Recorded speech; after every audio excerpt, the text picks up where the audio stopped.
Tumayo si Bianchi na may sanib ni Makuro at sinabing muli siyang nagbabalik dahil may kailangan pa siyang gawin bagay na hindi mapaniwalaan ng mga ito. Sinabi ni Hayato na siya na ang bahala sa ate niya pero nagulat si Suna nang gamitan yun ni Hayato ng exorcism.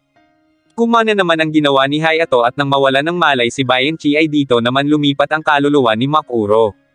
Doon sinabi ni Reborn na pinalabas lang ni Makuro na kinitil nito ang sariling buhay pero ang totoo ay ginamit lang nito ang ipinagbabawal na possession bullet upang magawa nito na makapagpalipat-lipat sa katawan ng tao.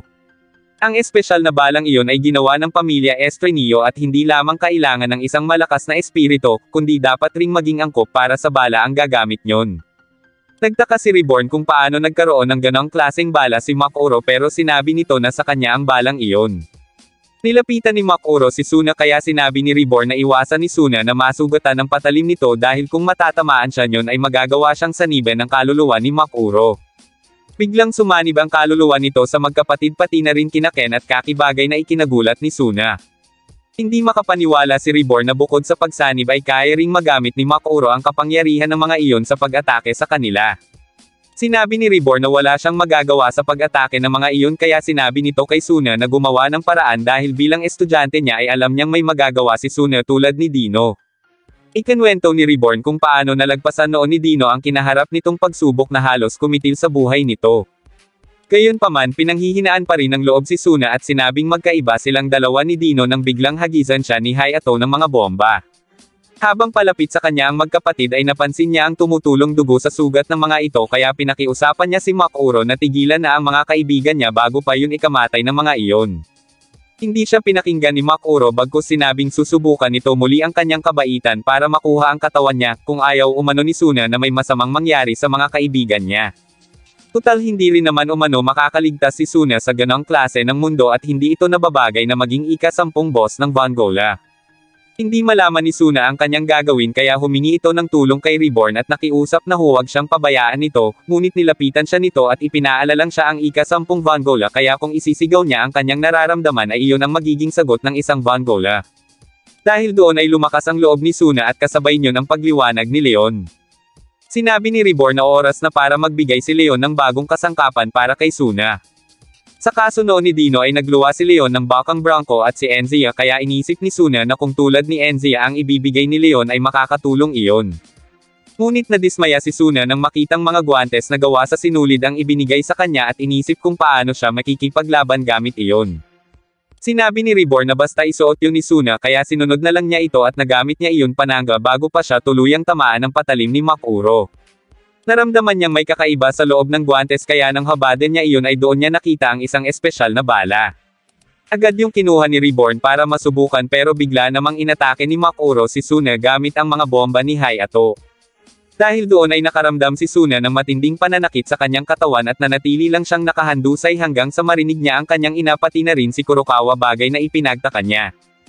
Doon sinabi ni Reborn na ang naririnig ni Suna ay kasalukuyang pagsaway sa kanya mula sa iba, kaya inisip ni Suna kung isa ba iyong paalala sa kanya na hanggang sa huli ay wala pa rin siyang kwenta.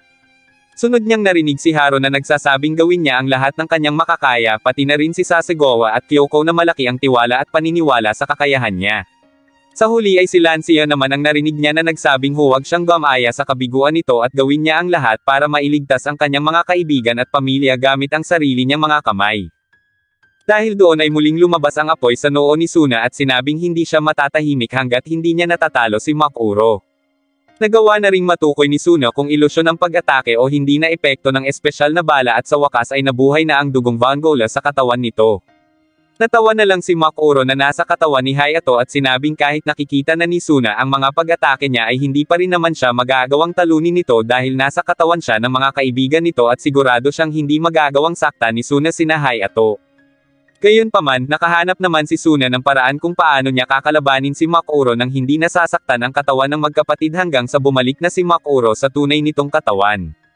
Sa pagkakataong iyon ay ginamit na ni Makuro ang pang-5 sa 6 niyang kapangyarihan na siyang nagpatalsik kay Suna.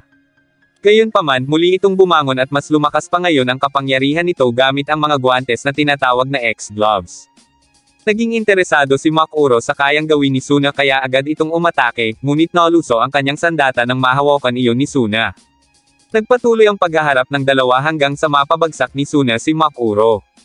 Habang nakadapa ay sinabi ni Makuro na tapusin na siya ni Suna dahil mas gugustuhin pa umano nitong mamatay na kesa mahuli ng mafia.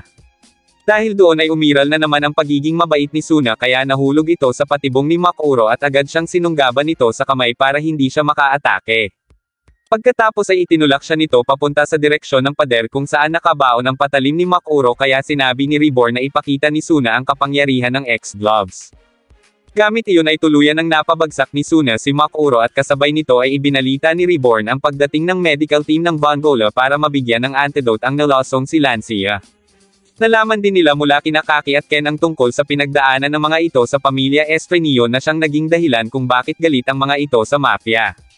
Miyembro sila ng pamilya Estrenillo na siyang gumawa ng ipinagbabawal na possession bullet. Tinitipo noon ang mga batang miyembro sa pamilya upang walang awang pag-eksperimentuhan araw-araw at wala silang kakayahang makatakas. Hanggang sa makilala nila noon si Makuro na siyang mag-isang sumira sa kasalukuyan nila noong sitwasyon at dun pa lang sila nagkaroon ng lugar kaya hindi umano ang mga ito papayag na sirain yun ni Suna. Maya-maya pa ay dumating na doon ang Vendicare, ang tagapagtanggol ng batas ng mafia. Pinaparusahan ng mga ito ang hindi maaaring parusahan ng batas. Tinangay ng Vendicare sina Makuro, Ken, at Kaki pati na rin si Lancia. Sunod na dumating ang medical team at agad na ginamot ang mga sugatan nang biglang makaramdam si Suna ng pananakit ng kanyang katawan. Sinabi ni Reborn na ang pakikipaglaban gamit ang espesyal na balang iyon ay mahirap para sa katawan kaya nakakaramdam ngayon si Suna ng ganoon hanggang sa himatayan na ito sa sobrang sakit. Dahil doon ay kailangan pa ring sanayan ni Reborn si Suna pero natutuwa naman ito dahil nalampasan ni Suna ang pagsubok ng ikasyam na Vongola.